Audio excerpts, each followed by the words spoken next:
Okey, Assalamualaikum dan salam sejahtera kepada semua para hadirin. Majlis kita akan bermula. Terlebih dahulu, marilah kita bersama-sama membaca Ummul Kitab Surah Al-Fatihah bagi mereka yang beragama Islam. Bismillah.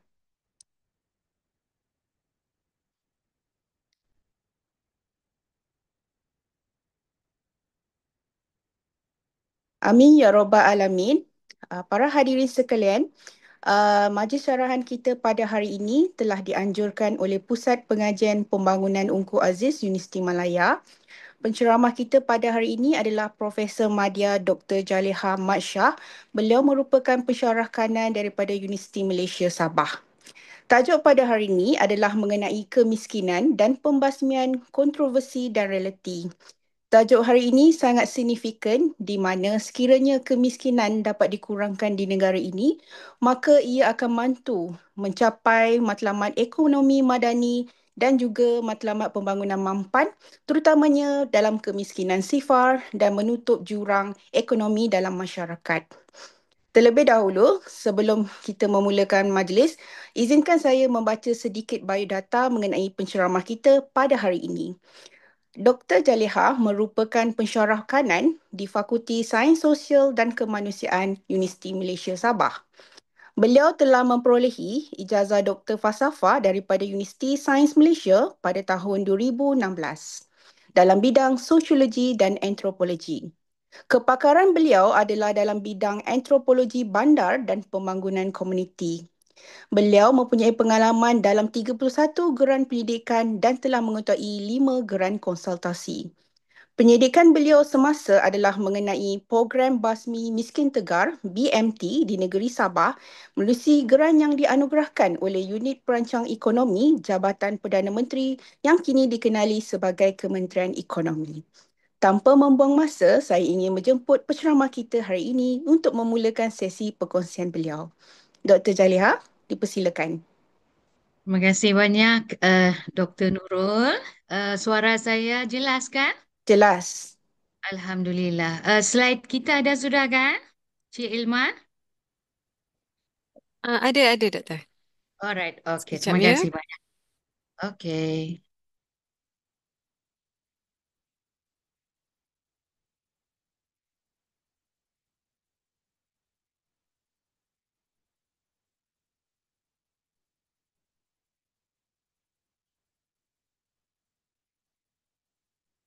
Alright.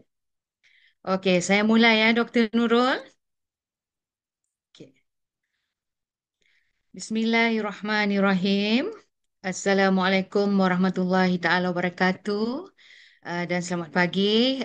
Pertama sekali sebelum memulakan perbincangan ataupun pembentangan pada pagi ini, saya ingin menyampaikan ucapan terima kasih saya dahulu kepada Engku Aziz Center kerana sudi menjemput saya untuk berkongsi pengalaman khususnya pengalaman empirical ya di lapangan berkaitan dengan kajian-kajian kemiskinan yang pernah saya terlibat selama ini, khususnya kajian terkini seperti yang disebut oleh moderator berkenaan dengan program Basmi Miskin Tegar.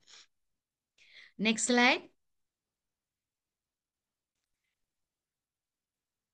Jadi, seperti yang disebut oleh moderator, isu kemiskinan ini adalah satu isu yang sangat signifikan dan sebagai pengkaji khususnya di universiti, uh, kita tidak boleh berhenti membincangkan tentang isu kemiskinan yang berlaku dalam masyarakat kerana ia merupakan komitmen negara secara keseluruhannya yang tercatat dalam rancangan-rancangan Malaysia sebelum ini bermula daripada rancangan Malaysia kedua sehingga rancangan Malaysia ke-13 yang baru dibentangkan tahun ini dan komitmen di peringkat global iaitu di dalam SDG 1 No Poverty.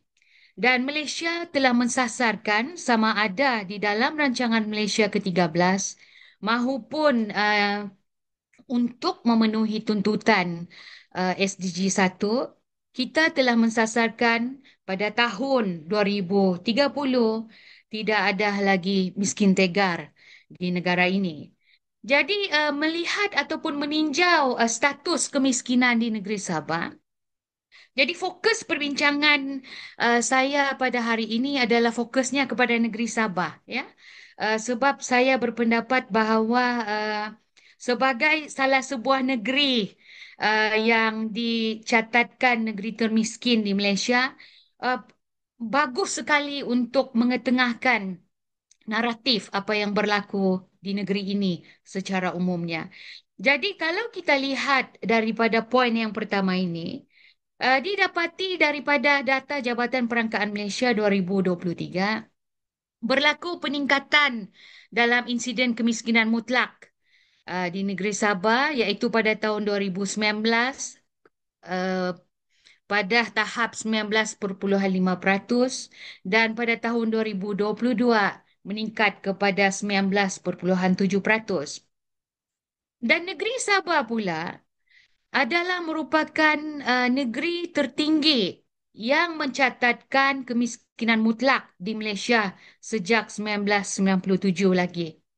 Dan dalam rancangan Malaysia ke-12, biarpun timbul kontroversi dalam kalangan ahli politik khususnya, ya, negeri Sabah, 8 daripada daerah di negeri Sabah ataupun 8 daripada daerah di Malaysia terdapat di negeri Sabah.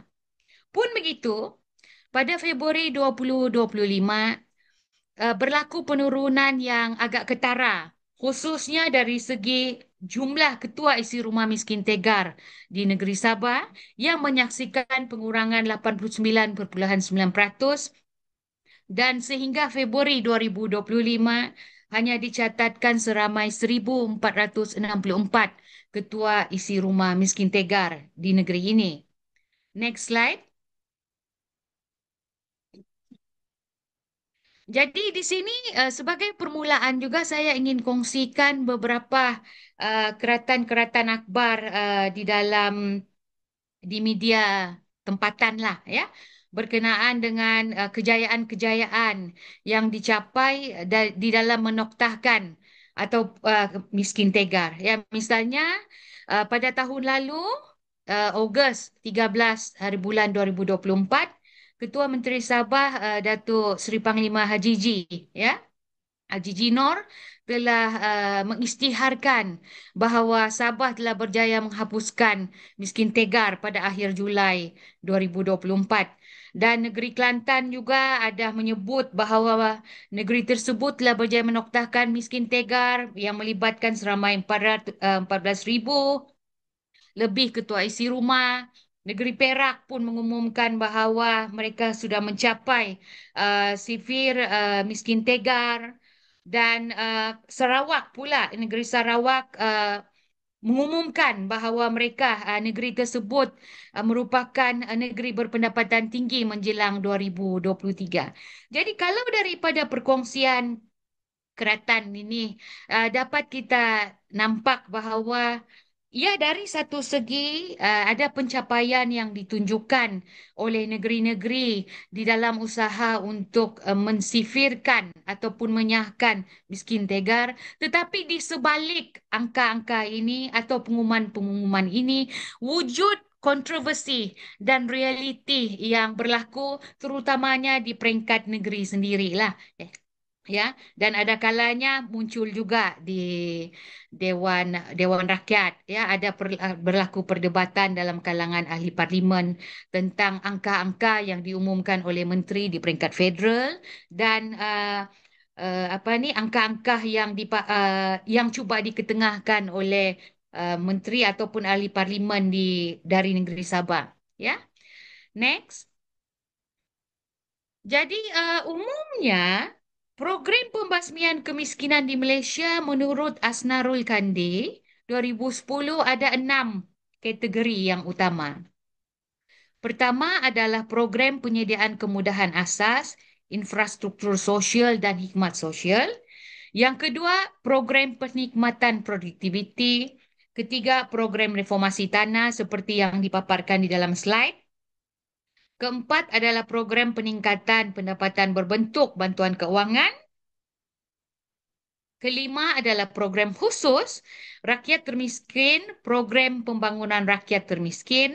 Dan terakhir sekali adalah program khusus rakyat termiskin dengan fokus kepada skim pembangunan kesejahteraan rakyat. Jadi kalau kita lihat tiga barisan kategori pembasmian kemiskinan di Malaysia di dalam raja yang saya tunjukkan ini ialah tiga-tiga ini adalah kategori program pembasmian kemiskinan yang sangat mendominasi ataupun mendominasi program-program pembasmian kemiskinan masa kini. Misalnya, program peningkatan pendapatan berbentuk bantuan keuangan masih disalurkan sehingga kini, misalnya menerusi program mikrokredit sama ada oleh Amanah Ikhtiar Malaysia, Tekun ataupun Yayasan Usaha Maju, YUM. Ya. Dan kalau yang seterusnya adalah program khusus rakyat termiskin, program pembangunan rakyat termiskin ataupun PPRT yang memberi fokus kepada strategi terfokus, accelerated dan integrated dengan memberi tumpuan kepada usaha peningkatan pendapatan, menangani kemiskinan sikap, kemiskinan tempat tinggal, pemakanan dan kesihatan dan contoh program ataupun bentuk kategori program terakhir menurut Asnarul Kandi adalah SPKR iaitu Skim Pembangunan Kesejahteraan Rakyat yang mana fokusnya adalah untuk membangunkan sumber manusia, menyediakan infrastruktur sosial dan meningkatkan pendapatan tiga kumpulan utama golongan miskin iaitu muda miskin, golongan miskin dan miskin tegar.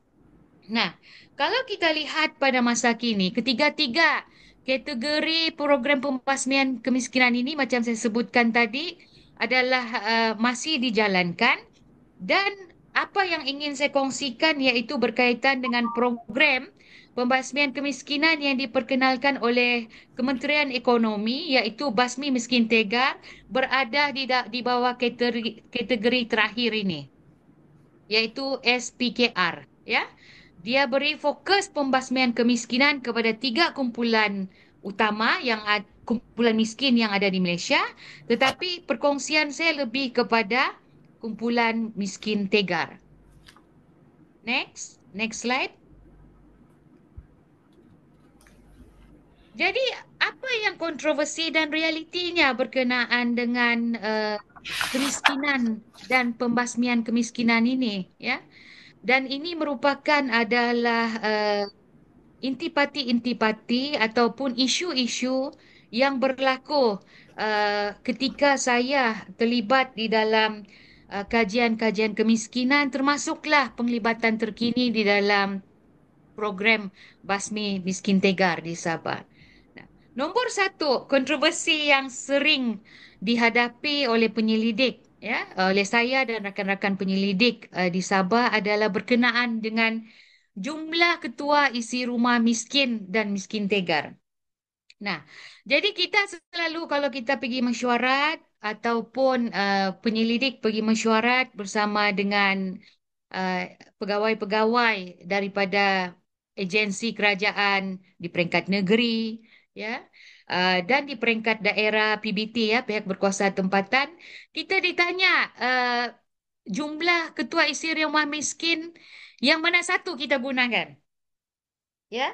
Adakah kita menggunakan data yang dikeluarkan oleh ICU daripada IKASI ataupun kita gunakan data yang dikeluarkan oleh Kerajaan Negeri Sabah menerusi SSMJ ya, Sabah Maju Jaya, Sekretariat Sabah Maju Jaya. Dan kita dapati bahawa wujud perbezaan bilangan kumpulan miskin dan miskin tegar yang dikeluarkan oleh ICU dan Sekretariat Sabah Maju Jaya. Wujud perbezaan, ya. Dan kita selalu dinasihatkan untuk menggunakan data daripada kerajaan negeri lah. Tetapi ini isu dia bila kita buat kajian, data mana satu yang kita mau guna. Saya tidak pasti rakan-rakan di Semenanjung Adakah berhadapan dengan situasi ini juga ataupun ini merupakan isu unik yang berlaku di Sabah? Itu nombor satu, iaitu dari segi jumlah ketua isi rumah miskin dan ketua isi rumah miskin tegar. Nah, kedua adalah kontroversi berkenaan dengan pemilihan peserta. Kita selalu ditanya siapa yang pilih peserta-peserta ini. Contoh, dan saya percaya USC juga terlibat di dalam pemetaan kumpulan miskin tegar. Ya, misalnya kami dipersoalkan oleh pegawai daerah dan komuniti sendiri pun soal. Ya, misalnya pegawai daerah ketika saya membuat sesi engagement menerangkan tentang uh, program Basmi Miskin Tegar, kita kongsikan data-data ketua isi rumah miskin tegar jumlah ya. Dari segi jumlah ketika itu yang disenarai pendekkan di dalam sistem adalah seramai 2.950 orang dan dia fokus kepada kampung-kampung tertentu. Jadi bila kita bentangkan data tersebut di hadapan pegawai-pegawai daerah misalnya di peringkat negeri, mereka mula menyoal bagaimana pemilihan peserta ini dilakukan. Siapa yang lakukan? Bagaimana kita tahu layak atau tidak layak?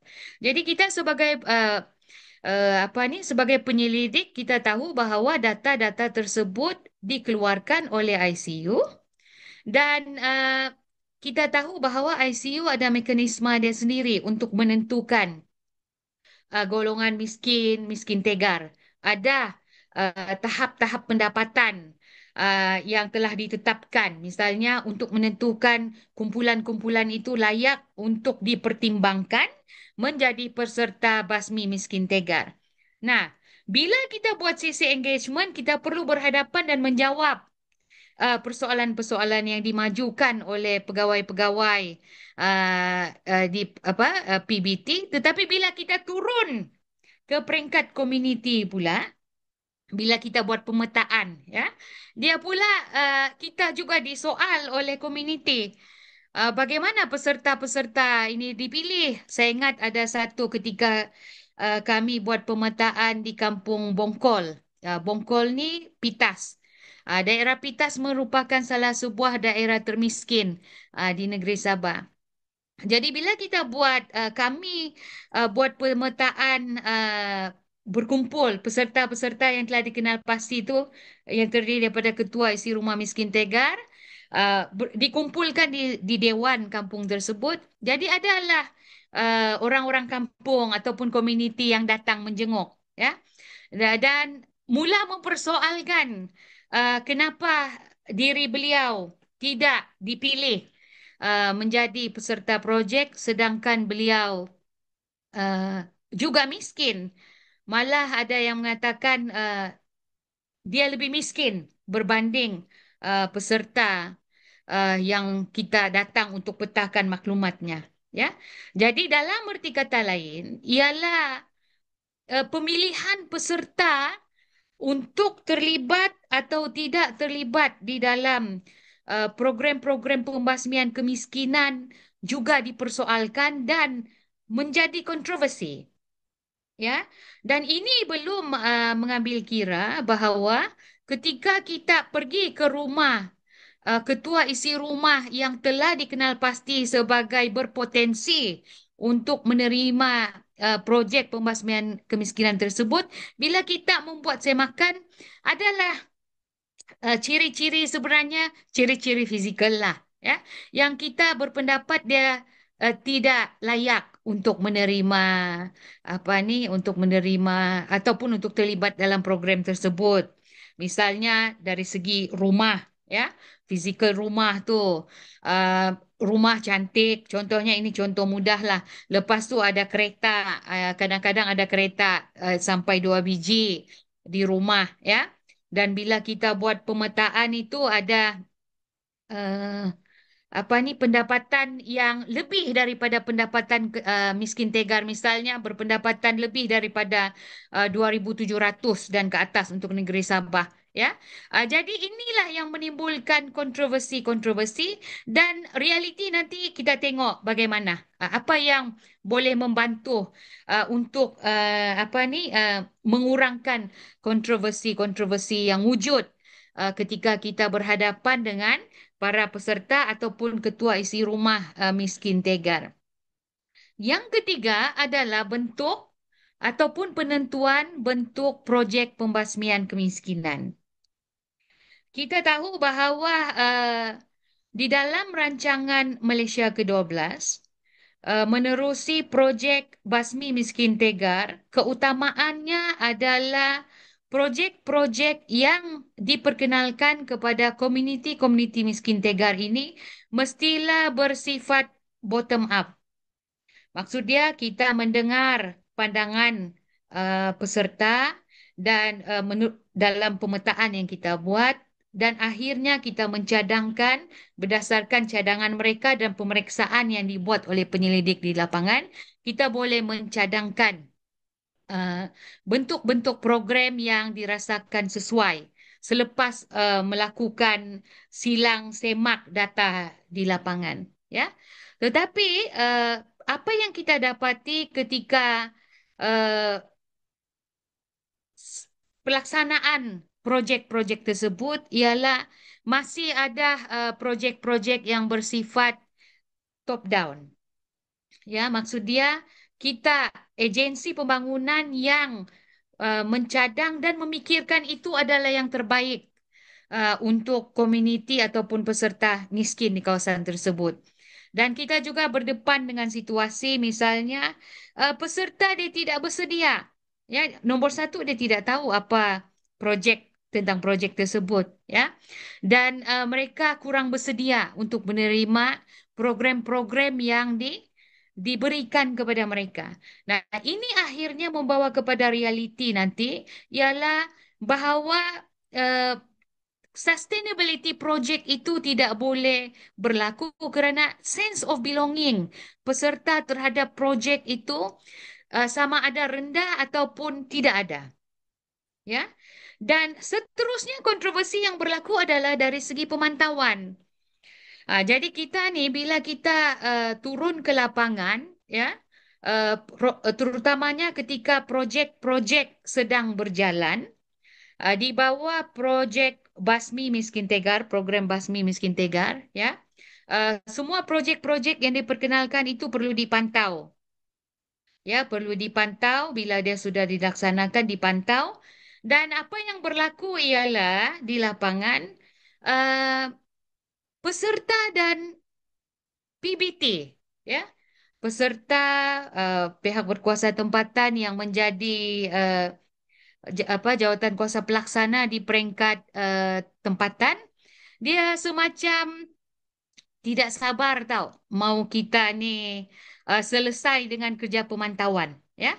Barangkali dia ada kaitan dengan kekerapan kita datang macam sebab kita terlampau mau memastikan bahawa projek yang diperkenalkan itu berjaya dan kita menilai hampir semua aspek berkaitan dengan projek itu, ya. Saya ingat masa misalnya kami membuat pemantauan di kampung Kaingaran, Kaingaran Ranau, ya. Ranau ni ramai mungkin rakan-rakan dari Semenanjung memang tahulah ada Kundasang kan, Gunung Kinabalu.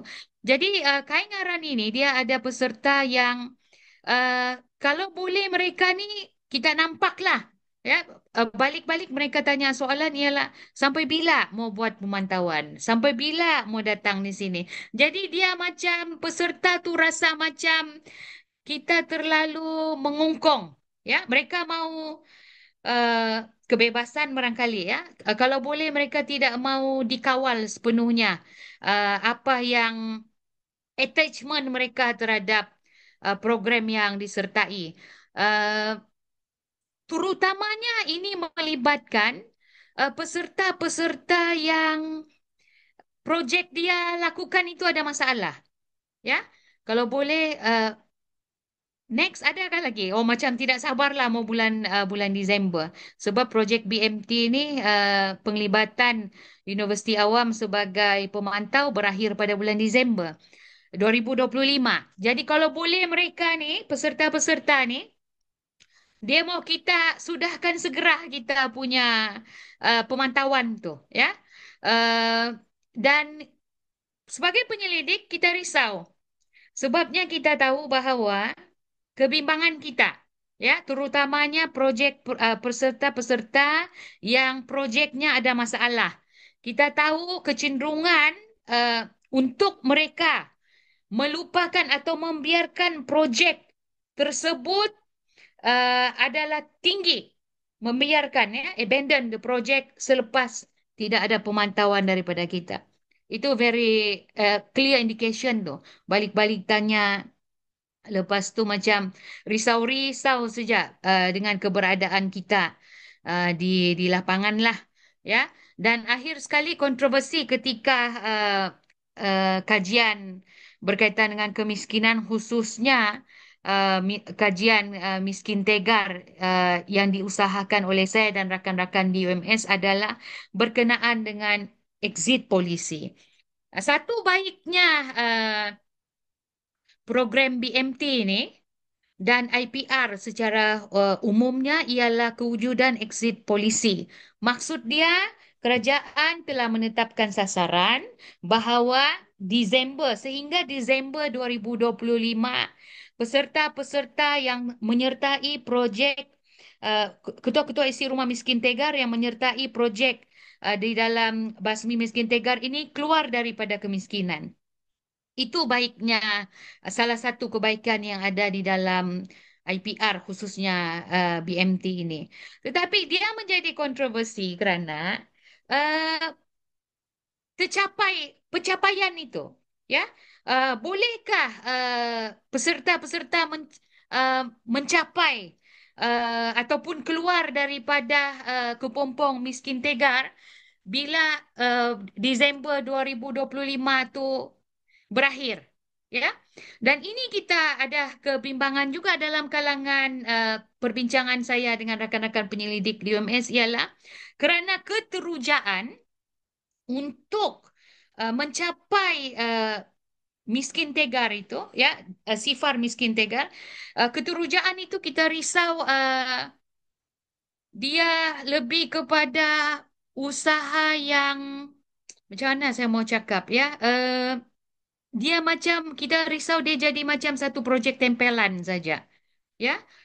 Bukan semua orang, bukan semua peserta uh, i- ingin melakukan projek itu untuk memastikan dia berjaya dan keluar daripada kemiskinan. Itu kontroversi dan kerisauan yang kita uh, bimbang berlaku, khususnya pasca 2000 Disember 2025. Walhal kita tahu bahawa perjuangan membasmi miskin tegar ini the ultimate aim itu adalah pada 2030. Jadi kalaulah misalnya tidak ada pemantauan selepas Disember 2025, apa-apa akan jadi dengan projek-projek yang sedang berlangsung sekarang, ya. Nah, jadi boleh keluar daripada miskin tegarkah? Ya. So realitinya ialah daripada kontroversi yang saya sebutkan tadi, pertama tentang jumlah ketua isi rumah miskin tegar dari segi statistik kan. Jadi realitinya memang kewujudan data yang berbeza di antara data yang dikeluarkan oleh uh, negeri, ya, uh, agensi kerajaan negeri, misalnya Sekretariat Sabah Maju Jaya, dengan data yang dikeluarkan oleh agensi persekutuan yang ada di Sabah, misalnya ICU. Contoh tentang peratus miskin. Saya tidak letak di dalam slide, saya hanya sebut saja sebab saya risau lagi jadi kontroversi. Ya, misalnya kalau ikut ICU pada Julai 2025, peratus miskin di Sabah ni 46,8%. dan miskin tegar adalah 0,3%. Tapi kalau ikut Kerajaan Negeri Sabah, miskin tegar tidak sudah.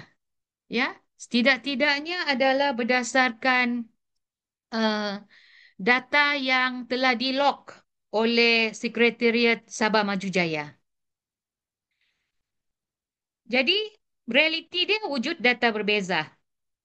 So, kita sebagai penyelidik, macam saya katakan tadi, mau guna data yang mana satu.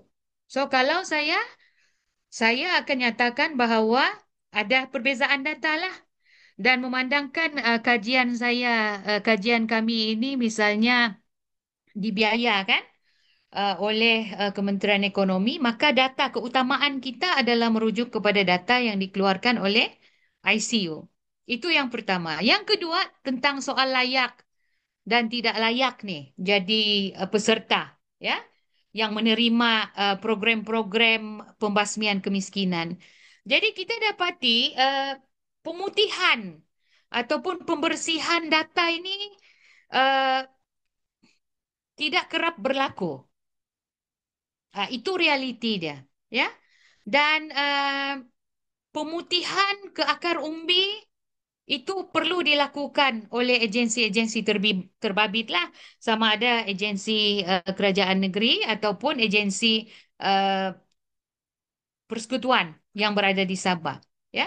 Misalnya ICU, ya, dia perlu lebih kerap melakukan pemutihan lah, pemutihan data, especially Sabah. Sabah ni kan luas, ada kawasan-kawasan yang kami sebagai penyelidik yang ada di Sabah pun tidak masuk lagi, ya. Sebab bila masuk ke kawasan itu dia melibatkan kos yang lebih tinggi. Dan inilah yang kalau dibincangkan tentang kemiskinan di Sabah, soalan yang kita ditanya, adakah anda telah memasukkan semua? Adakah semua orang miskin yang ada ataupun semua miskin tegar yang ada telah dimasukkan di dalam angka tersebut? Ya.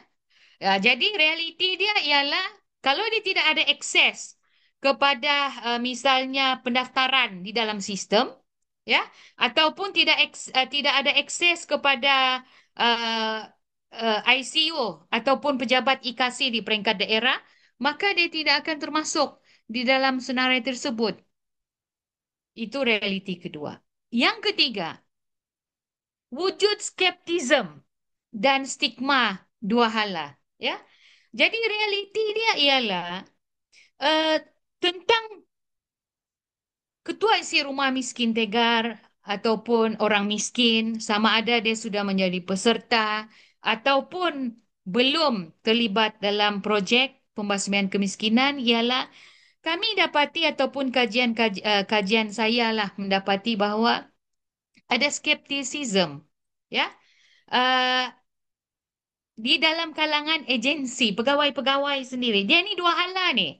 Uh, Agensi, pegawai-pegawai dia ada keraguan ataupun ada stigma negatif, ya, terhadap peserta ataupun orang miskin, dan orang miskin pun ada skeptism dan stigma dia pula kepada pegawai, ya. Misalnya malang dia beginilah. Tapi saya bila bercerita, saya cakap begini ni, saya kongsikan begini ni, dia bukan saja berlaku di Sabah, sebab ada juga kawan-kawan penyelidik BMT dari Semenanjung pun cakap, oh ya berlaku juga, dia kata, ya. Ada macam pegawai dia rasa ragu-ragu dan dia rasa mungkin tidak boleh bantu ni sudah orang miskin, ya. Apa buat pun memang susah mau bantu orang miskin. Mulalah dikaitkan dengan culture of poverty, ya. Budaya orang miskin ni, sifat tingkah laku mereka kurang rajin. So ada skeptism tu. Dan orang miskin pula dia ada stigma dia katakan bahawa agensi ni datang hanya waktu-waktu tertentu saja baru mau bagi bantuan. Lepas itu bantuan itu apa ni tidak mencukupi lah. Macam tidak ikhlas bantu orang miskin. Dan satu lagi yang saya letak di dalam kurungan itu, barangkali wujudkah bias penyelidik?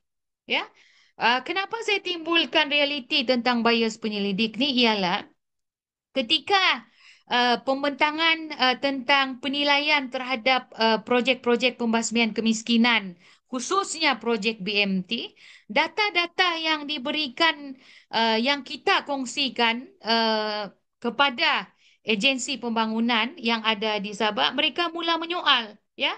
Dia kata macam seolah-olah kita ni kasihan kepada peserta, ya, sebab pelanggaran stigma dan skeptism itu. Walhal data kita menunjukkan bahawa misalnya untuk konteks program Basmi Miskin Tegar adalah 37% daripada peserta menunjukkan peningkatan pendapatan yang signifikan dan berterusan, ya. Dan 100% sudah tidak ada miskin tegar dalam kalangan peserta yang terlibat di dalam projek. Jadi dia kadang-kadang dia cakap kita seolah-olah macam bias, tapi kita kongsikan data-data kita lah, ya. Uh, Bagaimanapun saya percaya bias penyelidik ini dikatakan wujud kerana adanya skeptism dan stigma, khususnya dalam kalangan pegawai-pegawai yang mengendalikan projek-projek pembasmian kemiskinan, khususnya dalam konteks ini projek Basmi Miskin Tegar. Seterusnya, realiti seterusnya ialah uh, kita kena akui bahawa tidak ada projek yang boleh fits all. So, no one size fits all project. Ya. Tetapi projek pelbagai pendekatan ni dia time consume. Itu realiti dia. Maksud dia kita sudah dapat senarai nama, ya. Kita perlu uh, turun ke lapangan, tanya apa yang mereka mau, kita kena buat analisis lagi, ya, silang sesuai ke tidak peserta-peserta ni kalau kita bagi projek. Nah, dia very time consume, ya. Jadi dan perlu pula bandingkan dengan apa ni projek-projek di tempat lain, kesesuaiannya bagaimana, berjaya ke tidak. Tapi kecenderungan kita, realiti dia ialah kita kerap mengandaikan bahawa orang miskin itu sama, ya. Projek yang berjaya di daerah A, dia kita boleh bawa ke daerah B, contoh dia.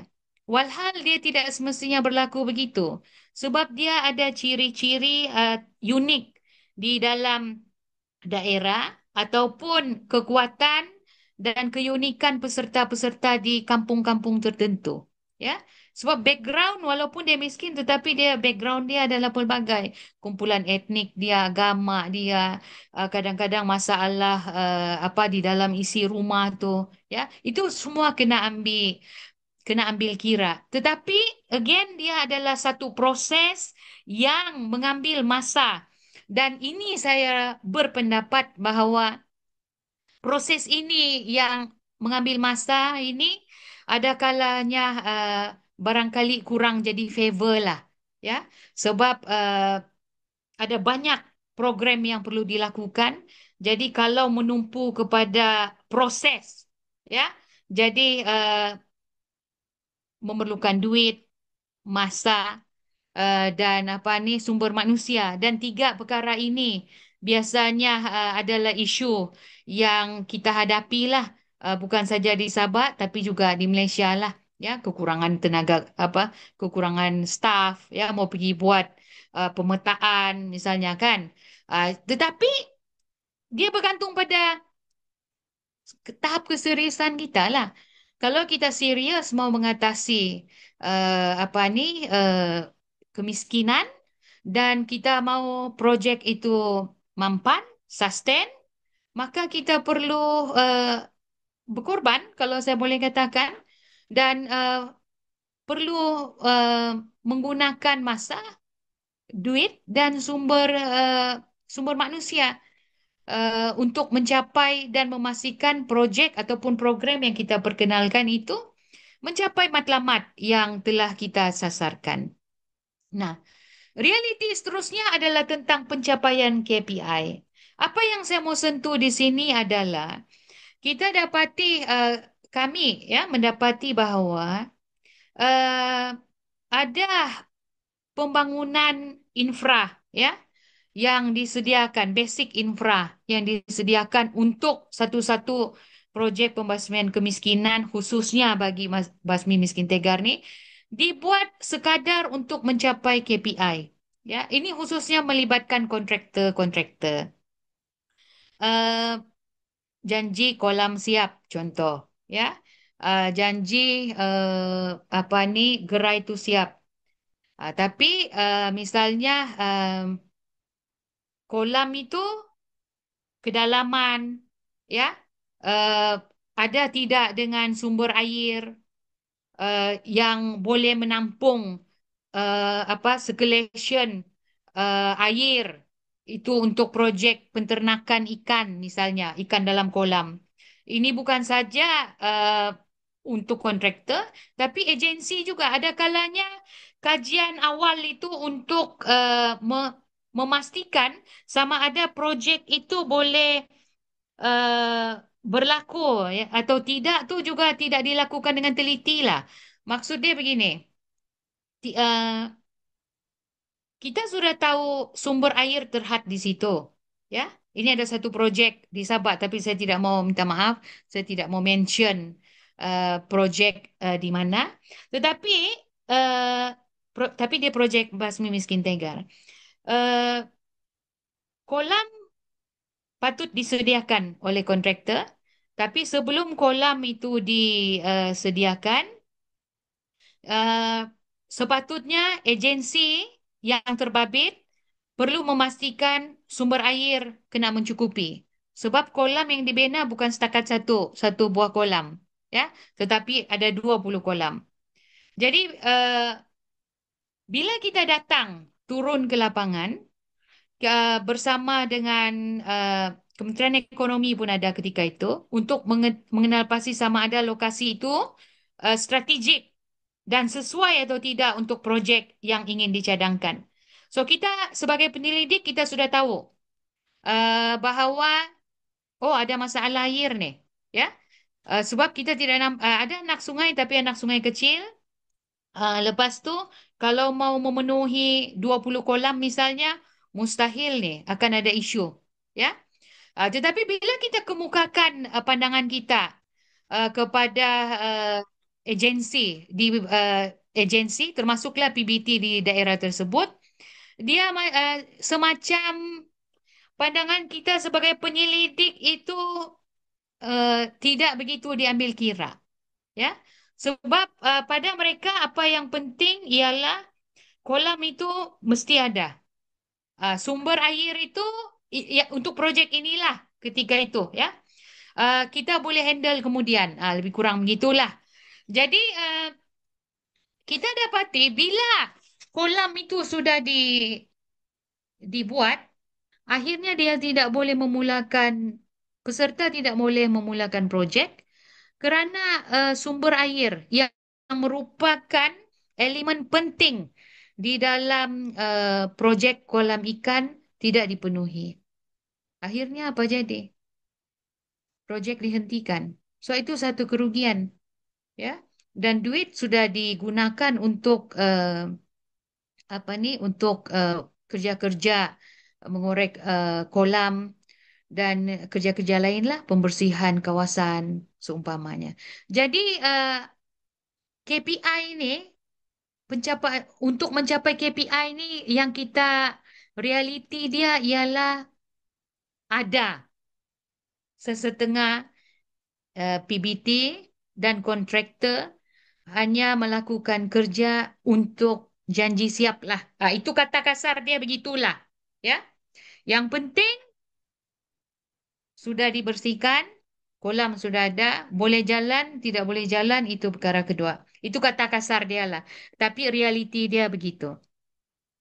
Seterusnya adalah penerima kekal, ya. Apa yang dimaksudkan sebagai penerima kekal? Kajian kami mendapati, kajian saya mendapati bahawa wujud peserta yang mahu kekal, forever receiver. Dia mau kalau boleh kekal sampai sampai akhir akhir dunia lah, pengakhiran lah, ya, kekal sebagai penerima bantuan ataupun penerima projek, ya. Dan ada kes-kes kita jumpa uh, dia mewariskan pula kepada anak dia walaupun dia sudah keluar daripada miskin tegar lah. Dan ya, penerima kekal ni, ini yang bahaya ni sebab mereka anggap dia sebagai satu status quo. Ya, orang miskin ada kalanya dianggap itu sebagai hak yang dia patut patut ada, patut terima. Ya, sebab dia sudah terima macam-macam kan, dan dia ada kaitan dengan realiti seterusnya, iaitu yang terakhir adalah mewujudkan mentaliti subsidi. Jadi mereka mau kekal berada di dalam kelompok miskin tegar supaya mereka boleh menerima semua bantuan ataupun projek-projek yang dikhususkan kepada golongan miskin tegar.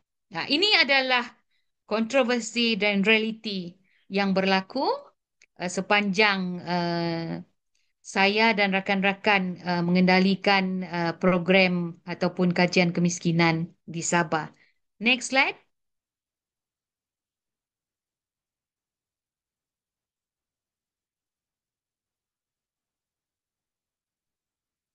Okey. Ini adalah contoh gambar di lapangan lah, ya. Paling kiri itu adalah itulah gambar saya memantau, saya dengan tim kami memantau projek sangka apa ni penternakan ikan di kolam, ya.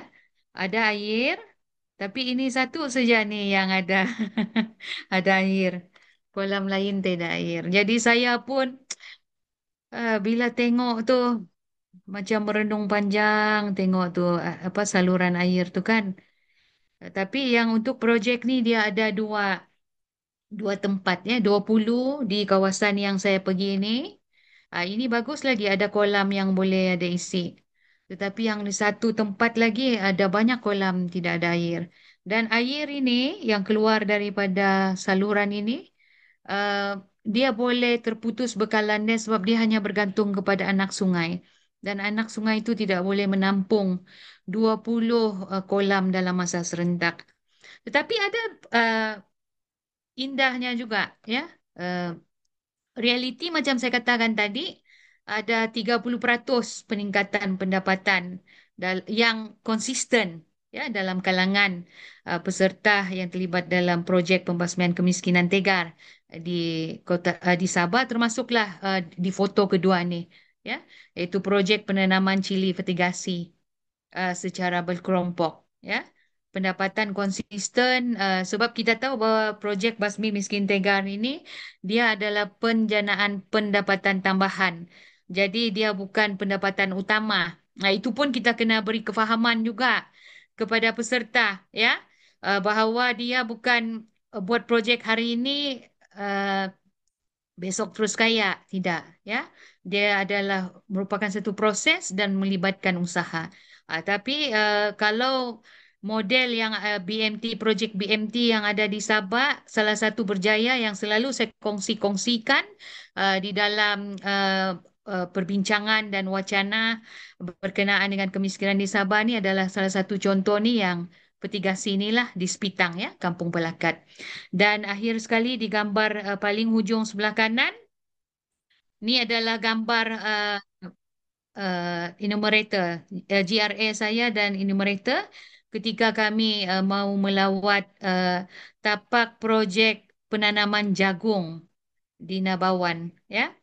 Tapak projek asal kena banjir, habis rosak. Jadi inisiatif peserta adalah mereka memindahkan uh, tanaman pokok yang boleh diselamatkan ketika itu, pindahkan ke tapak uh, tanah mereka sendirilah. Yang perjalanan ni dalam 15 hingga 20 minit daripada jalan raya terdekat dan kena mendaki bukit lah, ya. Jadi ada benda yang perkara yang sukses dan ada juga realiti dia kurang berjaya lah, ya. Okay, next slide.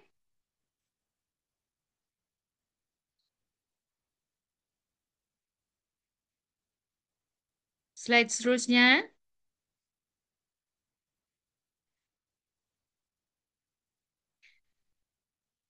Jadi apa yang boleh dipelajari daripada perkongsian data empirikal dari lapangan? Ada 7 perkara yang saya kenal pasti. Pertama ialah dari segi ketidakselarasan data, sebenarnya apa yang boleh dipelajari adalah perlulah buat pengesahan bersama data-data yang ada sebelum diumumkan kepada publik. So, joint validation data, ya. Dan selain itu untuk perkara pertama ini ialah kita sebenarnya perlu libatkan lebih ramai stakeholder, ya, pihak untuk mengesahkan siapa yang boleh menerima uh, program pembasmian kemiskinan tersebut dan perlu menyaring uh, peserta-peserta, ya.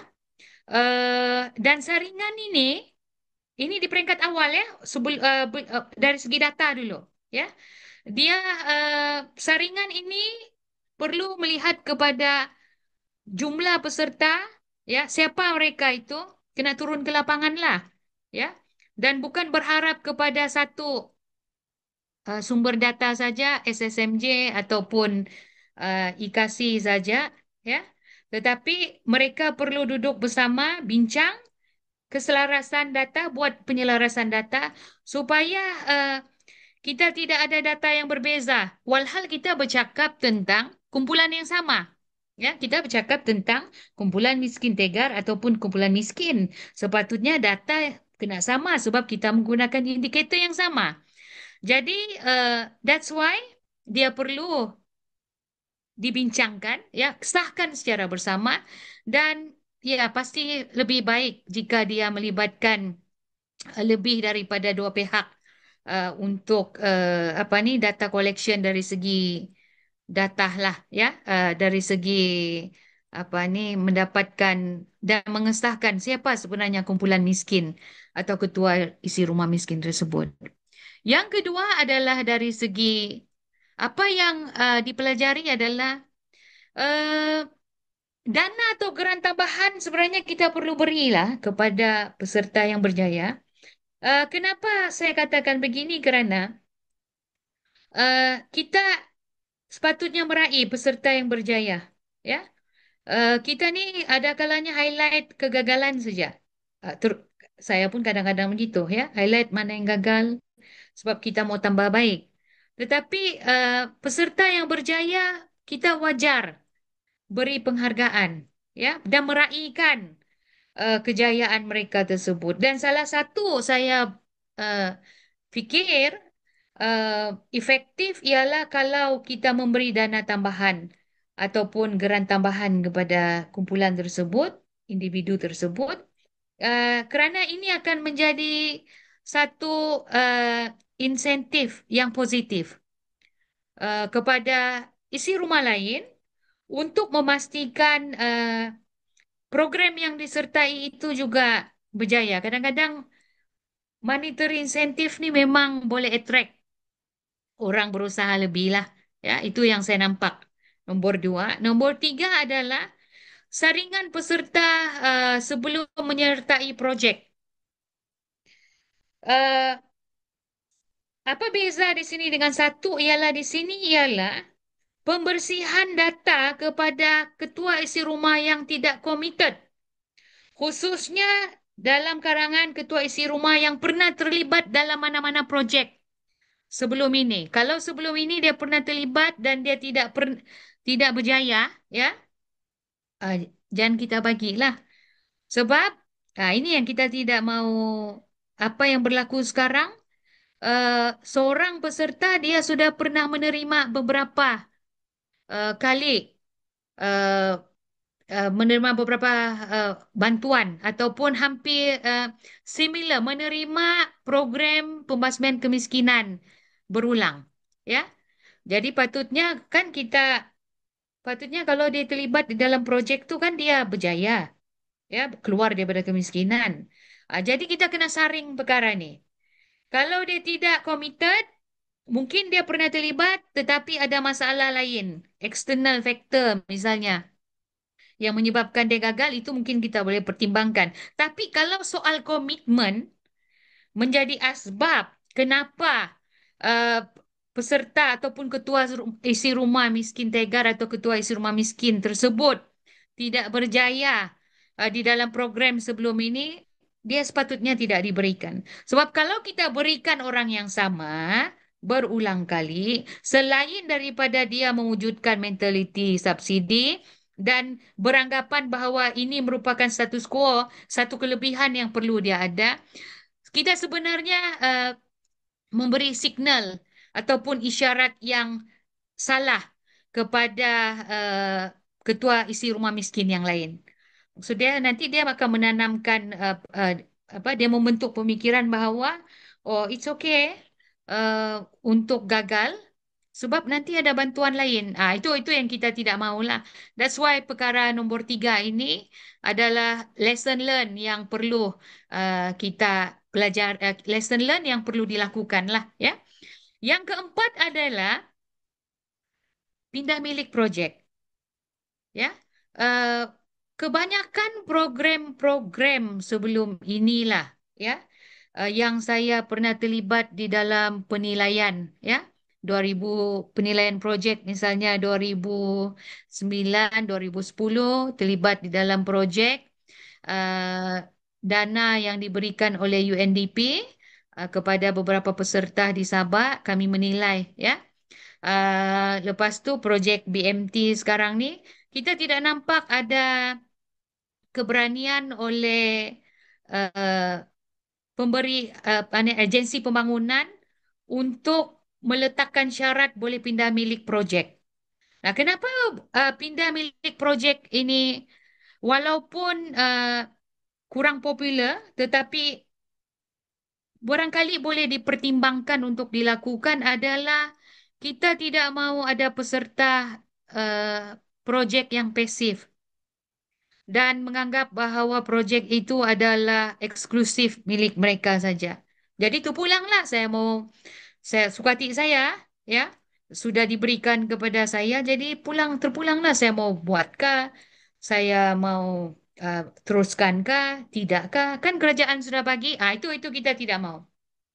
Jadi mesti lesson learn adalah uh, buat projek kita boleh pindah milikkan projek tu. Contoh saya bagi contoh satu yang kami UMS jumpa di dalam projek peningkatan pendapatan menerusi bantuan peralatan nelayan. Saya sebutlah sebab tindakan ini saya rasa jarang diambil dan sangat berani tindakannya ialah pejabat daerah Membakut. Ya, ada seorang peserta Basmi Miskin Tegar tu dia tidak guna dia punya bot dan enjin, ya, sebab dia buat ada kerja tetap lain. Jadi dia sudah lama tidak turun ke laut dan selepas beberapa kali sesi pemantauan dia tidak juga turun dan guna itu enjin dengan bot. Apa yang dilakukan oleh pejabat daerah? Pejabat daerah tarik bantuan tersebut dan pindah milik projek tu kepada nelayan yang lebih memerlukan, nelayan miskin lain lah. So ini kurang popular dan boleh menimbulkan apa ni, konflik, ya, di antara uh, PBT dan orang miskin. Tetapi impak selepas itu, ya, kita dapati bahawa selepas insiden tersebut berlaku, ramai peserta serius sebab mereka takut bahawa bantuan yang telah diberikan kepada mereka itu dipindah milik dan ditarik balik oleh agensi berkaitan lah. Yang kelima adalah kita perlu merubah naratif bantuan. Apa maksud dia sini? Maksud dia ialah bantuan, kita perlu mengubah naratif dalam apa tentang bantuan ni dalam kalangan orang miskin, bahawa bantuan adalah langkah pertama untuk meningkatkan pendapatan dan bukan matlamat akhir. Dan perkara ini kita perlu tekankan, agensi lah ya terutamanya, perlu ditekankan ketika sesi libat urus agensi bersama dengan ketua isi rumah di peringkat daerah. Ya, ini perlu. Sebab kalau tidak, ya, dia diwarisi, bantuan itu diwarisi dan kemiskinan juga diwarisi akhirnya.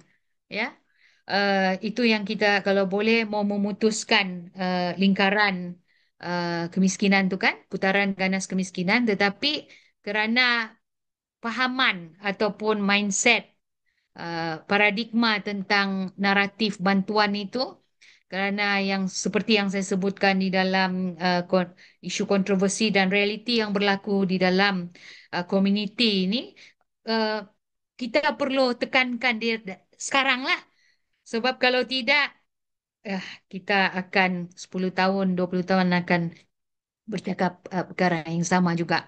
Dan yang keenam adalah pemantauan berkala semasa dan pasca projek perlu dilakukan.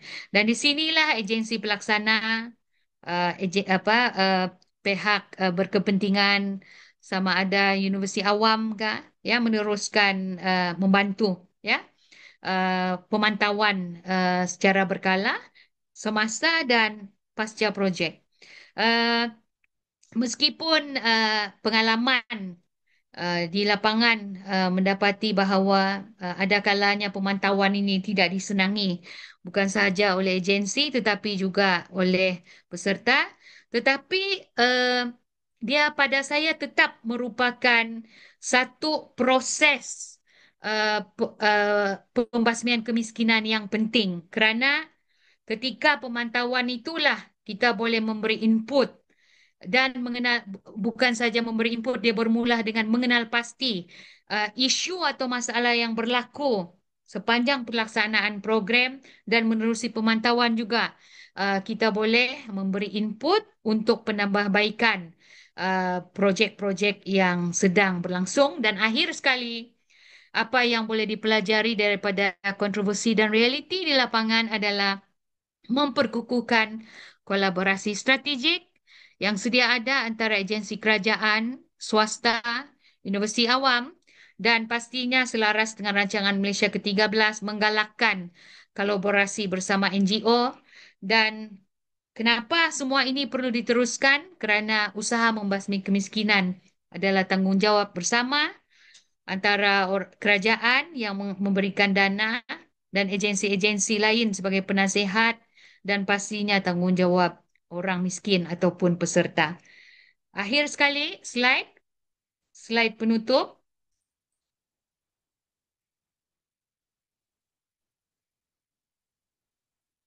Jadi, hasil daripada data empirikal di lapangan khususnya berkenaan dengan kajian basmi miskin tegar didapati bahawa kemampanan projek ataupun sustainability projek pembasmian kemiskinan adalah cabaran yang perlu diberi perhatian. Mengapa ia perlu diberi perhatian? Kerana projek yang mampan bukan sahaja mengelakkan pembaziran dana, berjuta kan duit diberikan. Even kalau kita tengok di dalam bajet oleh kerajaan tu mencecah bilion lah, ya. Malah menjamin peserta terus keluar daripada kitaran kemiskinan. Dan paling penting juga adalah kita tidak mahu return poor, ya, atau recurrent poverty, iaitu kemiskinan berulang berlaku dalam kalangan ketua isi rumah terbabit. Dan penambahbaikan berterusan perlu dilakukan bagi memastikan projek pembasmian kemiskinan kekal relevan, cekap dan memberi impak yang maksimum. Untuk itu, semua peringkat pelaksanaan program pembasmian kemiskinan adalah sama penting dan semua kumpulan yang dikenal pasti perlu berperanan secara aktif dan bersepadu. Siapa dia? Pegawai, ya. Pegawai sama ada di pejabat di agensi kerajaan negeri ataupun pegawai di daerah, pegawai di lapangan, pegawai di agensi persekutuan, ya, peserta, ketua isi rumah, ahli isi rumahnya sekali, ya, dan kontraktor. Semua ini perlulah berperanan secara aktif dan bersepadu. Dan dan sebelum saya menutup slide ini, pembentangan dan perkongsian pagi ini ialah pembudayaan nilai berdikari dan pemupukan tanggungjawab kolektif sebenarnya adalah asas kepada kemampanan projek dan membebaskan peserta daripada kemiskinan adalah realiti. Meskipun wujud kontroversi, tetapi dia adalah realiti yang perlu direalisasikan kerana kejayaan sebenar kejayaan sebenar adalah mengeluar orang miskin daripada kemiskinan dan inilah satu apa ni dia perlu kekal keluar melihat menjadi orang luar daripada circle kemiskinan itu. Sekian, itu saja uh, pengurusi perkongsian daripada saya hari ini. Terima kasih banyak. Terima kasih banyak-banyak saya ucapkan kepada Dr. Jalihah di atas perkongsian yang sangat menarik. Diharap para hadirin boleh belajar sesuatu hari ini terutamanya mengenai program pembasmian kemiskinan di Sabah. Macam-macam kita dapat belajar. Sekarang para hadirin sekalian, saya buka kepada sesi soal jawab. Sekiranya anda mempunyai sebarang soalan untuk diajukan kepada Dr. Jalihah.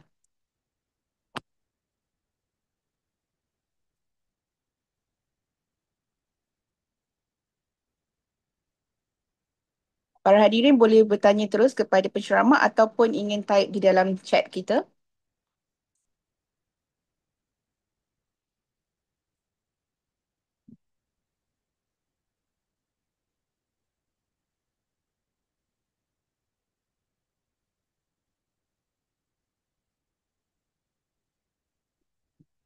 Sekejap doktor, kita tunggu sekiranya ada soalan. Okey.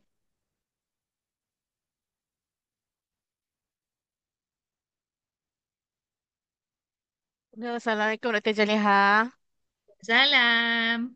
Saya Syikin. Maaf, saya kat rumah sekarang ni. So, saya tak boleh nak on the camera lah. Itu kan kita Tak kan jumpa apa. dekat UMS kan? Okey. Betul. Doktor, saya nak tanya Ya. doktor Hmm. berkaitan dengan, okey lah, kita pun sama-sama, UAC pun sama-sama juga terlibat dengan poverty, UMS pun sama. Okey, kalau macam pada pandangan doktor sendiri lah mentaliti tu kita tak boleh nak ubah lah. Susah sikit nak mengubah mentaliti mereka ni. Jadi kalau macam yelah untuk projek IBMT kita ni memang dah nak ke hujung-hujung tu pun. Ah, jadi untuk yelah kalau kami di kawasan bandar ni kami ada jugalah memikir-mikirkan apakah yang akan jadi kepada peserta-peserta ini setelah program ini tamat. Betul. Yalah, segala jenis program yang terlibat dengan pembasmian kemiskinan itu pastinya ada mula dan ada akhirnya. Jadi kalau merujuk kepada situasi di area Sabah itu sendiri, apakah yang doktor rasakan relevan yang perlu dilakukan yang untuk memastikan peserta-peserta ini seandainya ialah daripada mereka kita tahu akan ada high achiever, middle achiever, low achiever. Kita Betul. kalau low achiever kita tak pasti. Tapi kalau middle dengan high mungkin kita boleh tolak ataupun kita maintainkan dia berada di situ. Jadi untuk memastikan benda ini konsisten dan untuk memastikan peserta-peserta ini terus survive untuk satu masa yang panjang, sustainable kiranya selepas end of this program. Apa yang doktor rasa perlu untuk dilakukan lagi? Mungkin daripada segi sudut UMS sendiri, mungkin daripada segi sudut kerajaan sendiri, mungkin daripada segi sudut, saya tak tahu, kerajaan tempatan or something like that. Boleh doktor Ya. bagikan opinion on that? Okey, terima kasih. Eh, ya, saya rasa mereka ni perlu arus perdanakan nggak? Kita mau panggil arus perdanakan. Ya, terutamanya yang middle dan higher ni, higher achiever ni. Eh, itu nombor satu. Kita mengiktiraf, perlu diiktiraf kejayaan mereka ni. Kalau saya pernah cadangkan dengan kerajaan negeri, ya. libatkan mereka di dalam festival-festival misalnya. Festival-festival yang dianjurkan oleh kerajaan negeri. Apa ni supaya mereka boleh berkongsikan resepi-resepi kejayaan mereka. Itu sebab mereka tahu bahawa ada orang yang peduli. Kadang-kadang dia ni soal soal itu. Maksud dia ada orang yang mengetahui perkembangan mereka, uh, mengambil berat terhadap pencapaian mereka. Itu satu, ya. Libatkan di dalam aktiviti-aktiviti yang dijalankan oleh kerajaan negeri. Dan saya selalu suka betul, ya, mana-mana peserta yang berjaya tu kita buat sesi perkongsian dengan kampung-kampung ataupun daerah-daerah yang ada masalah kemiskinan ni, ya, supaya mereka boleh jadi pencetus. Sebab pengalaman kita bahawa uh, orang miskin ni dia lebih percaya kepada orang yang pernah melalui fasa sama dengan dia.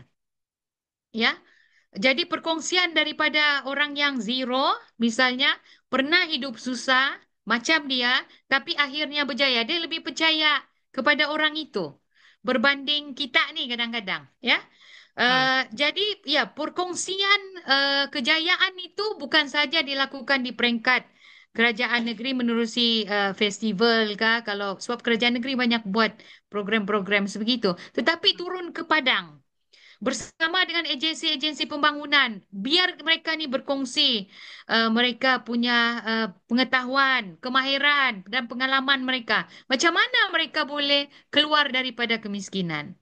Itu dua.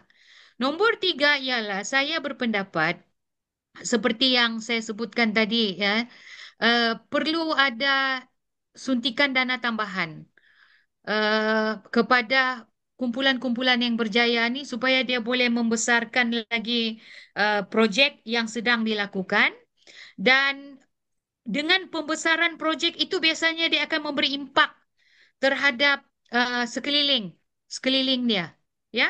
Contoh, saya ambil contoh macam projek kedai runcit bukan gerai makan di Ranau tu. Once dia boleh besarkan, dia akan mengupah pekerja-pekerja dalam kalangan komuniti setempat untuk membantu dia menguruskan perniagaan tersebut.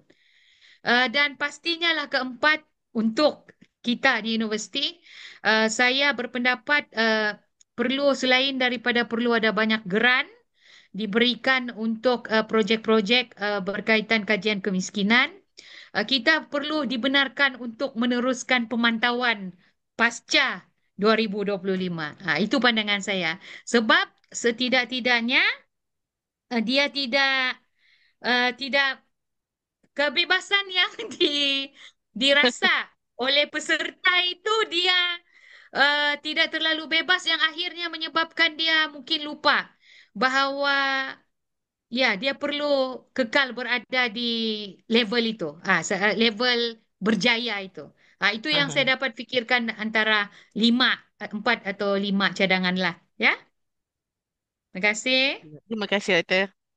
Sama. Terima kasih. Dr. Lila, kita ada soalan di chat kita dari Liana Rose. Maaf nak tanya, bantuan sering diberikan tetapi masih wujud golongan yang terus bergantung kepada bantuan tanpa mahu keluar dari perangkap kemiskinan. Bagaimanakah kita boleh mengubah mindset sebegini kepada budaya berdikari? Mindset ni kan memang Mm-mm. susah, susah mau ubah. Sepatutnya sebagai penyelidik kita tidak boleh cakap begitu kan, susah mau ubah. Mm. Tetapi realiti dia memang dia memberikan cabaran yang besar. Tetapi saya berpendapat bahawa di peringkat, that's why kita kena ada mekanisme. Bermaksud ialah di peringkat awal permulaan projek itu diperkenalkan, peserta mesti dimaklumkan bahawa apa tujuan projek itu, dan apa output yang kita harapkan daripada projek ini. Itu paling penting. Dan pembersihan data tu kena dilakukan secara berkala. Walaupun dia ak- uh, akan menjejaskan politician kali ya, kalau saya mau cakap. Sebab bila dibersihkan tu dia akan kaitkan biasanya dengan masa kerajaan ni memerintah tengok. Contoh kan. Itu setidak-tidaknya di lapangan lah. Ya, tapi kita kena berani membersihkan data itu. Siapa layak? Layak. Tidak layak, kita kena nyatakan secara jelas mengapa dia tidak layak. Bukan membiarkan dia tertanya-tanya mengapa tiba-tiba bantuan itu dia tidak terima. Banyak kerja, tetapi ilmu kita kena beri kefahaman kepada golongan miskin lah. Termasuklah misalnya supaya nanti boleh bantu orang lain. Itu saya selalu gunakan di lapangan. Kadang-kadang kita datangkan, dia bilang, saya ni doktor Teda sudah keluar sudah dari kemiskinan ni. Dia sudah terima bantuan. Hmm. Dia Hmm. sudah terima bantuan IKASI, dia cakap. Macam mana ni, dia bilang. Jadi kita beri kefahaman lah. Jadi penyelidik ni bila di lapangan kita juga menyampaikan ilmu kan. Dan kita sebaik mungkin kalau boleh memberi kesedaran bahawa bantuan itu tidak kekal. Hmm. Kerana ada kerajaan boleh bantu orang lain. Itu yang Hmm. biasa saya buatlah. Saya harap saya menjawab soalan yang dikemukakan lah. Ya, Okey, terima terima kasih. kasih sama-sama. Okey, Dr. Jaliha, saya bersetuju dengan pendapat doktor lah mengatakan kita perlu ada community based input dulu sebelum program tu dapat dijalankan supaya untuk memastikan objektif yang government nak tu betul-betul memenuhi keperluan beneficiary tu. Sebelum saya membaca soalan seterusnya, saya nak tanya pada doktor. Um, Berkenaan dengan sekarang ni kita ada isu tau macam orang yang sama sebab mungkin kata dia rajin lah katakanlah contohnya dia rajin untuk dapatkan bantuan projek ni dia pergi kalau ada program ni dia pergi macam kita tengok orang yang seolah-olah orang yang sama mendapat semua bantuan dan subsidi yang diberi ke kerajaan dan ada yang mereka yang susah tidak tahu tidak mendapat info maka mereka terus kekal susah dan orang yang Betul. sama mendapat bantuan daripada pelbagai program. Apa pandangan doktor? Perlu tak kita buat satu saringan ataupun wujudkan satu database supaya ia tidak berlaku pertindihan bantuan? Ya, perlu. Hmm. Perlu.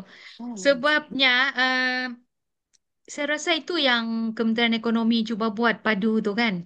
Hmm. Walaupun ada kita di Malaysia ni selalu terlampau banyak kontroversi kan. Hmm. Kadang-kadang ada yang tak perlu dikontroversikan pun kita kontroversikan. Hmm. Sebab semua orang ada kepentingan uh, yang mahu dibawa lah. Ya, ya kita perlu doktor. Saya setuju dengan doktor. Kita memang perlu tapis. Hmm. Kalau tidak, dia akan semua semua akan turun ke bawah. Semua orang akan dapat. That's why kita jumpa, macam saya kongsikan tadi, ada peserta, dia sudah beberapa kali, bukan saja dia menerima bantuan, tetapi bantuan berlapis. Hmm. Dia terima bantuan daripada Jabatan Perikanan, dia terima bantuan daripada pejabat daerah, dia terima bantuan daripada uh, apa ni Kementerian Ekonomi contohlah. Jadi tapisan ni siapa yang memainkan peranan? Dia agensi yang menapis ni ICU kalau di peringkat pusat. Tetapi ada individu-individu di sebalik ICU tu misalnya ketua kampung, ya.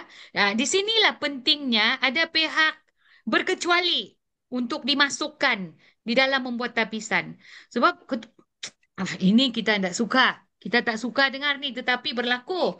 Kita Hmm. tahu misalnya ada di peringkat community, ada kepimpinan Little Napoleon dia panggil ya. Little Napoleon. Dia yang atur siapa yang patut dapat, siapa tidak dapat. Dia yang singkirkan nama begitu. Mungkin bukan semua tempat, tetapi itu kita came across Hmm. ya di dalam kajian kita bila kita buat pemetaan. Ada data yang disimpan. Dia Hmm. hold data tu, ya. Pegawai IKASI mau datang, ketua kampung dia hold supaya ada orang tidak tahu. Orang dia sejak yang tahu. Hmm. Jadi memang perlu tapis dan kita perlu ada satu bank data Hmm. agar kita boleh uh, memastikan lebih ramai orang yang layak menerima bantuan tersebut dan bukan orang yang sama. Itulah ya, ya doktor. Dan Okey. memang kita selalu cakap pun hari itu pernah ada terlibat, saya terlibat dalam satu kajian dengan USM. Bila kita berjumpa dengan pegawai daripada beberapa agensi kerajaan negeri yang selalu beri mikrokredit, ya, Hmm.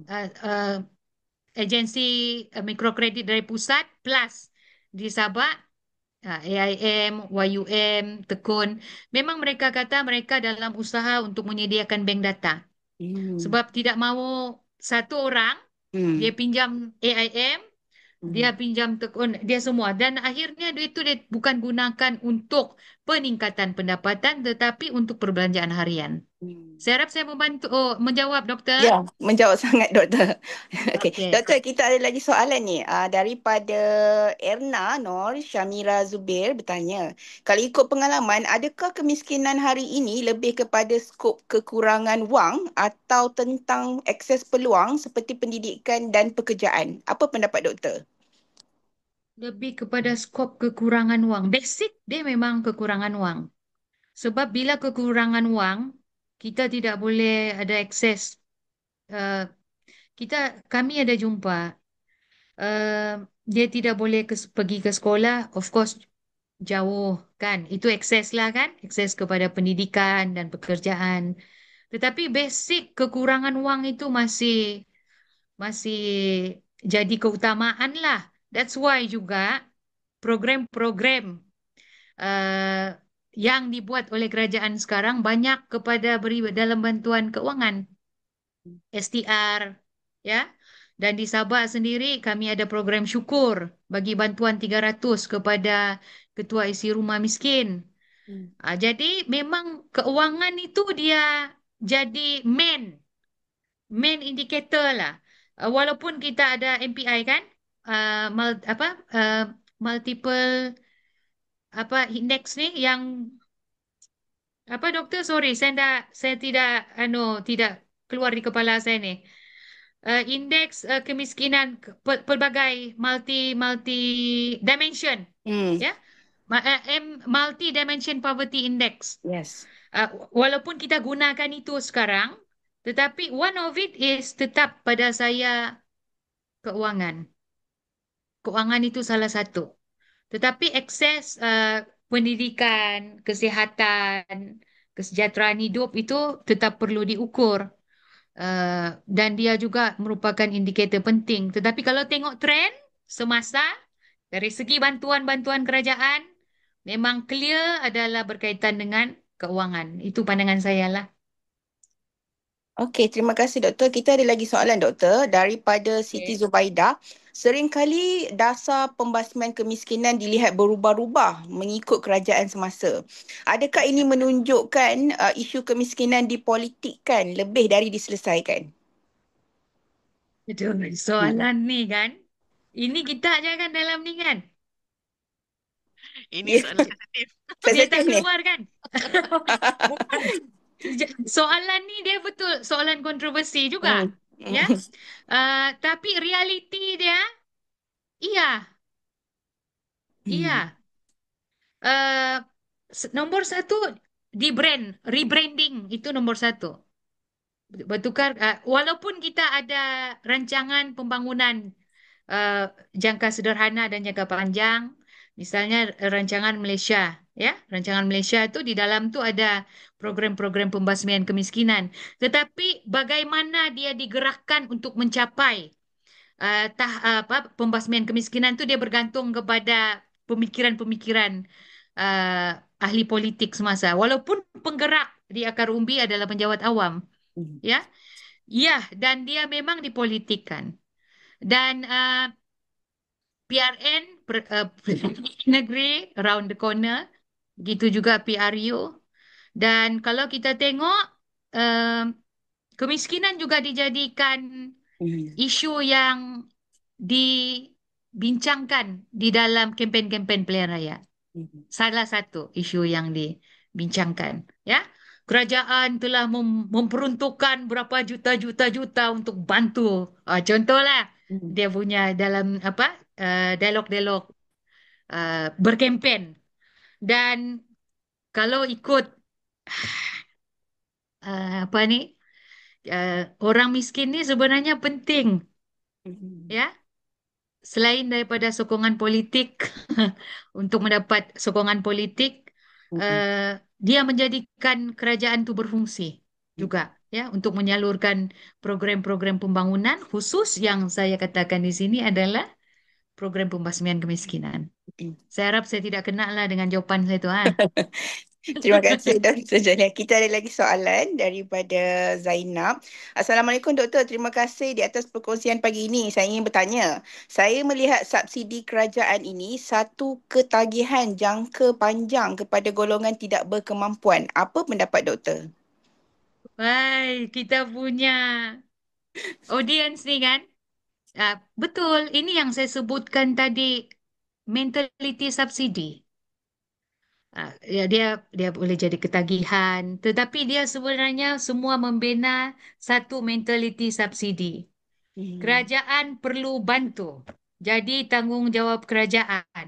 Ah, Jadi tidak dibantu, dia akan switch whatever lah, undi kah apa, ya. Tetapi Hmm. betul dia mewujudkan satu mentality subsidi. Dan dalam jangka panjang dia tidak sehat untuk pembangunan kita sebenarnya. Hmm. Uh, Pembangunan negara secara keseluruhan lah, terutamanya kalau kita mau mendepani dan Hmm. menyahkan miskin tegar. Sebenarnya in the long run dia kurang sehat, Hmm. ya. Dia mewujudkan kumpulan yang sentiasa bergantung kepada bantuan dan tidak kurang inisiatif untuk keluar daripada kemiskinan. Itu pandangan saya, Doktor. Terima kasih. Terima kasih. Okey, saya ada ke sebarang soalan lagi ingin ditanyakan oleh. Okey, Doktor, kejap ya. Hmm. Okey, kita ada soalan, Doktor. Pada pendapat Doktor mengenai sesetengah dasar kerajaan yang memfokuskan kepada penurunan kadar kemiskinan di atas kerja saja dan bukan Ya, menyelesaikan akar masalah itu sendiri. Apa pendapat Doktor? kontra. Dia maksud dia execute by yang penting. Hmm. Pelaksanaan tuh yang penting kan. Di Hmm. atas kertas memang cantik, Hmm. tetapi dia isu kita sekarang ialah pelaksanaan. Hmm. Dan di pelaksanaan, peringkat pelaksanaan itu ada kelompangan yang kita sudah kenal pasti. Hmm. Dan kelompangan itu saya kongsikan di dalam reality tadi. Hmm. Eh, Data kemiskinan ni kita kontrol, betul kah? Boleh aja sebenarnya kan kalau mau cakap kosong. Sebab Hmm. yang mengeluarkan data itu kerajaan. Hmm. Ya, bertambah, berkurang. Tetapi kita ada agensi lah kan. Kita ada agensi yang sokol bebas juga. Contohnya macam Jabatan Perangkaan. Ada tim yang turun ke lapangan. IKASI pun ada tim yang turun ke lapangan. Tetapi dia memang ada kelompangan. Dan kelompangan ini perlu kita atasi. Hmm. Sebab kalau kita tidak atasi, eh 2025 adalah kerajaan punya. Sebenarnya mula-mula Perdana Menteri eh, apa ni PMX naik jadi Perdana Menteri, dia letakkan sasaran 2025 tau, miskin tegar. Hmm. Tetapi saya ingat dalam kalangan penyelidik pun masa itu kita pun panik juga kan. 2025 walhal Hmm. SDG cakap 2030 dan kita tahu bahawa proses pembasmian kemiskinan ni bukan proses jangka pendek. Hmm. DEB 20 tahun Hmm. untuk turun eh, bawah daripada 20%. China mengambil masa 20 hingga 30 tahun untuk menurunkan kemiskinan. Jadi dia bukan proses yang pendek, eh, tetapi kita masih ada masa untuk memperbaiki segala gaps tersebut lah. Sinilah yang saya cakap nampak very filosofi lah kan kita orang akademik. Kalau Hmm. kita cakap begini biasanya pegawai di agensi itu dia cakap Allah ini very theoretical kan. Tapi kita percaya kita yang berada di lapangan, bah. Kita yang pergi kaji. Kita nampak gaps tu. Contoh kalau kita tahu kontraktor ada problem dengan kontraktor, kenapa repeat the same kontraktor untuk handle projek lain? Walhal projek sebelum ni ada problem. Itu saya harap saya menjawablah soalan itu, ya. Okey. Okey, Doktor. Kita ada satu soalan. Alright. Okey. Daripada Siti Syafiqah, apa pendapat doktor berkaitan dengan golongan yang tidak layak menerima bantuan? Adakah akan menjadi keluarga yang tidak menjadikan keluarga tidak menggalakkan pendidikan ke atas kanak-kanak atas sebab peluang tidak mendapat apa benefit daripada kerajaan kemudian? Just saya. Okey, maksud saya golongan ni dia tak layak dapat bantuan. Adakah dia akan affect keluarga tersebut? Sekiranya mereka tidak mendapat bantuan daripada kerajaan. Misalnya kanak-kanak yang tidak mendapat pendidikan. Saya bagi contoh kes, kajian kes, Hmm. data empirical. Tapi bukan projek BMT. Uh, BAP kah? Bantuan awal persekolahan. Hmm. BAP, ada ibu bapa hanya datang ke sekolah bila ambil duit saja. Hmm. Dia hantar anak dia ke sekolah hanya untuk ambil duit. Tapi ini bukan kes yang, ini kes unik lah. Beberapa kes yang kita temui. Jadi itu yang berbalik kepada tadi punya soalan tu kan, Hmm. mentality subsidi itu, pergantungan, ya. Dia hanya mau anak dia ke sekolah sebab untuk terima duit saja. Hmm. Dia sampai tahap tak ada tahap begitu kita jumpa. Hmm. Lepas itu, ya kalau boleh kita mau yang terima bantuan ni orang yang layak. Hmm. Sebab kalau tidak, orang yang layak itu dia akan terus dipinggirkan. Dan dia mungkin semakin jauh daripada apa yang patut dicapai oleh keluarga itu. Itu pandangan saya lah yang saya boleh fikirkan sekarang ni, ya. Sebabnya BAP itu misalnya bantuan awal persekolahan, uh, banyak ibu bapa berpuas hati dengan bantuan yang diberikan oleh kerajaan, walaupun ada yang menyatakan bahawa sepatutnya dapat bantuan lebih sebab anak ramai, kos sara hidup semakin meningkat. Kan tengok dia punya signal. Hmm. Kerajaan daripada tidak bagi, pergi bagi. Dah bagi, nak lebih. Jadi dia dia berlanjutan. Hmm. Sequence. Dia ada sequence. Hmm. Jadi nanti kalau tiba-tiba ada pemerintah yang tarik, Hmm. tak bagi, Hmm. oh, apa jadi itu? Hmm. Kalau ada kerajaan yang dia cakap, okey, kita dengan ini menghentikan bantuan awal persekolahan. Saya Hmm. rasa impak dia sangat besar tuh, Hmm. ya, sangat besar kepada kerajaan. Hmm. Hmm. Okey. Okey, terima kasih Dr. Zalia. Dr. Zalia, kita ada satu lagi soalan terakhir daripada Tuan Ramli Mamat Noor. Bagi saya soalan ni sangat, sangat perlu ditanyalah. Penting. Sangat Ya. penting. Bagaimana kita boleh memutuskan kitaran kemiskinan antara generasi supaya anak-anak daripada keluarga yang miskin ini tidak mewarisi kesusahan ibu bapa mereka? Pendidikan. Hmm. Pendidikan lah. Kalau kita baca literature pun memang pendidikan. Dan kajian saya misalnya dalam komuniti nelayan, Hmm. kajian dalam komuniti setinggan, memang pendidikanlah uh, salah satu, bukan Hmm. salah satu, antara yang terpenting Hmm. untuk apa ni, mengatasi kemiskinan. Kejap ya. Saya anukan dulu, hidupkan ni. Saya hidupkan saya punya bateri, habis bateri sudah. Jadi memang pendidikan paling penting, ya. Sebab dengan ada pendidikan, kalaulah dia mewarisi pekerjaan ayah dia sebagai nelayan, Hmm. tetapi nanti dia akan bukan sekadar jadi nelayan yang menggunakan tulang empat kerat, tetapi dia mungkin jadi usahawan nelayan. Dan itu berlaku di dalam, ada saya temui di dalam kajian saya. Kalau dia anak apa ni tinggal di kawasan setinggal memang orang miskin lah. Mm-mm. Uh, dia mendapat pendidikan, even saya ada kajian saya menunjukkan ada yang pergi universiti. Mm-mm. Akhirnya dia masuk ke pasaran kerja yang mempunyai pendapatan yang stabil. Dan akhirnya keluarga itu keluar daripada kemiskinan. Jadi jawapan dia pendidikan. That's why bagi keluarga-keluarga yang jauh daripada akses untuk mendapatkan pendidikan, kita perlu mempermudahkan akses tersebut ya kepada kumpulan apa ni kanak-kanak ataupun keluarga miskin tersebutlah.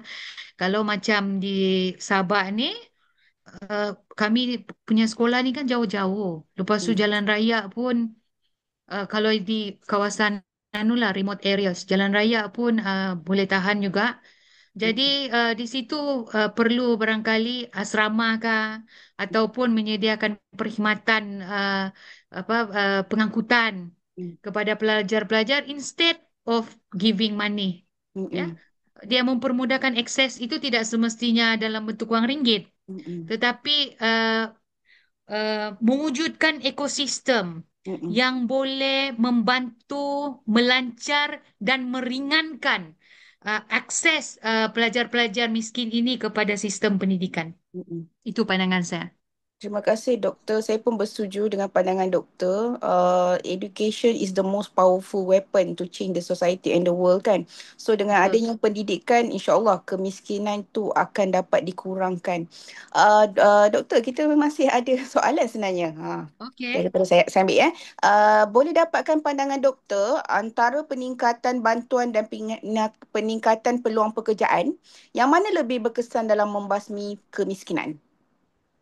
Peningkatan peningkatan bantuan Antara pemberian bantuan dan juga pemberian peluang peluang. pekerjaan, yang mana satu paling berkesan untuk membasmi kemiskinan? Dia tengok bantuan tu dari segi apa? Hmm. Kalau peningkatan bantuan itu dalam bentuk program penjanaan pendapatan, dia pula bergantung kepada dia ni kena kes unik ni.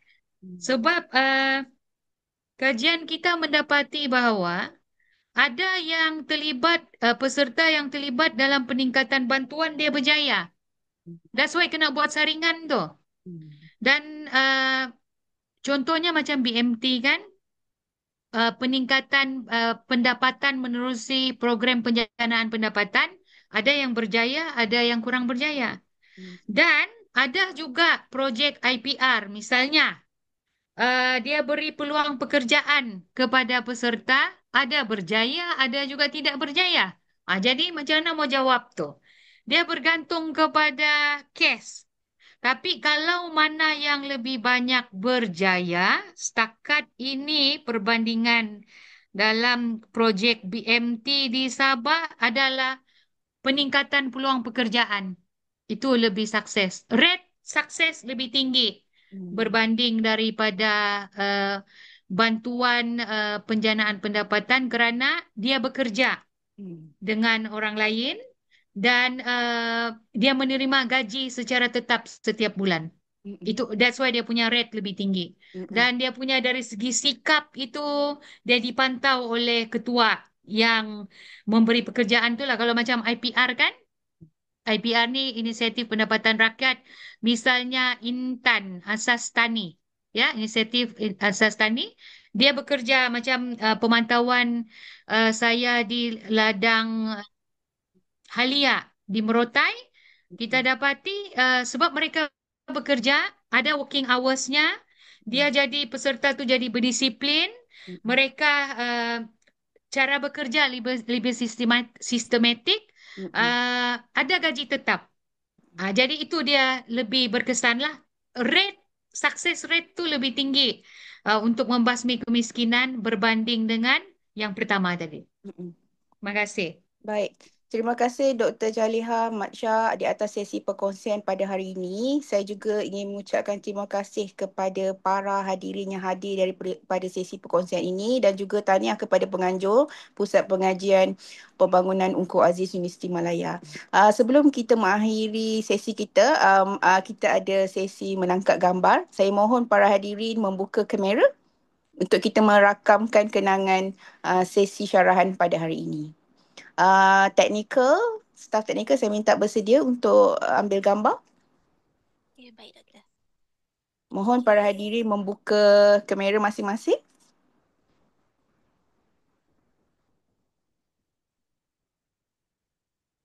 Nanti teknikal boleh kira bila nak ambil gambar. Okey, dah bersedia ke? Saya kiraan 1, 2, 3 ya. Mm-mm. Okey. Kejap. Okey, 1, 2, 3.